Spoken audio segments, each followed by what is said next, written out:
क्या आप उस एक गलती से डरते हैं जो आपका सब कुछ छीन सकती है?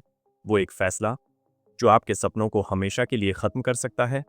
हम सब डरते हैं, लेकिन क्या हो अगर आपकी सबसे बड़ी गलती ही पत आपकी सबसे बड़ी ताकत बन जाए? आज मैं आपको एक कहानी सुनाऊंगा। ये कहानी है रोहन की। एक छोटे शहर का लड़का जिसकी आंखों में बड़े सपने थे। वो एक ऐसा ऐप बनाना चाहता था जो छोटे किसानों की मदद कर सके। दिन रात मेहनत के बाद उसने एक शानदार प्रोटोटाइप तैयार किया, लेकिन उसके घर वाले अक्सर कहते, रोहन, अगर ये सब फेल हो गया तो? ये शब्द उसके दिल में शक का बीज बो देते थे। फिर आया वो दिन, इन्वेस्टर समिट का।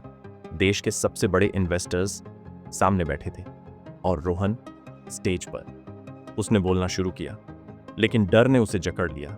शब्द लड़खड़ाए, हाथ कांपे और तभी स्क्रीन ब्लैंक हो गई। टेक्निकल गड़बड़ी। कमरा सन्नाटे से भर गया। इन्वेस्टर्स की आंखों में निराशा थी। एक ने तो अपनी घड़ी तक देख ली। रोहन का दिल डूब गया। उसे स्टेज से उतार दिया गया। वो बाहर बैठा था, टूट चुका था। सब खत्म। मैंने अपनी जिंदगी की सबसे बड़ी गलती कर दी। लेकिन तभी उसके कंधे पर किसी ने हाथ रखा। वो वही इन्वेस्टर था जिसने घड़ी देखी थी। उसने कहा, तुम्हारे आइडिया में दम है, लेकिन तुम्हारे अंदर नहीं। ये सुनकर रोहन सन्न रह गया। इन्वेस्टर ने आगे कहा, गलती टेक्नोलॉजी की नहीं थी, गलती तुम्हारी थी। तुम्हें अपने आइडिया पर भरोसा था, लेकिन खुद पर नहीं।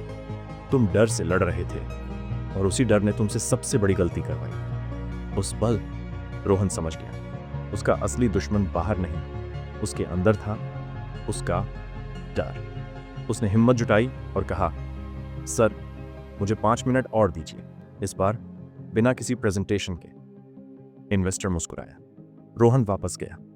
अब उसके पास कोई स्लाइड्स नहीं थीं, बस आंखों में चमक थी। उसने अपने दिल से बोला, बताया कैसे उसका ऐप लाखों किसानों की जिंदगी बदल सकता है। उसकी आवाज में डर नहीं, जुनून था। उस दिन उसे फंडिंग नहीं मिली, पर उसे उससे भी कीमती चीज मिली, खुद पर अटूट विश्वास। 6 महीने बाद उसने वही ऐप और भी बेहतर बनाया। आज उसकी कंपनी करोड़ों की है और रोहन हजारों युवाओं के लिए प्रेरणा है। याद रखिए, आपकी सबसे बड़ी गलती वो नहीं जो आप करते हैं, सबसे बड़ी गलती है गलती करने के डर से कोशिश ही न करना। डर को अपनी ताकत बनाइए और फिर देखिए, दुनिया आपकी होगी।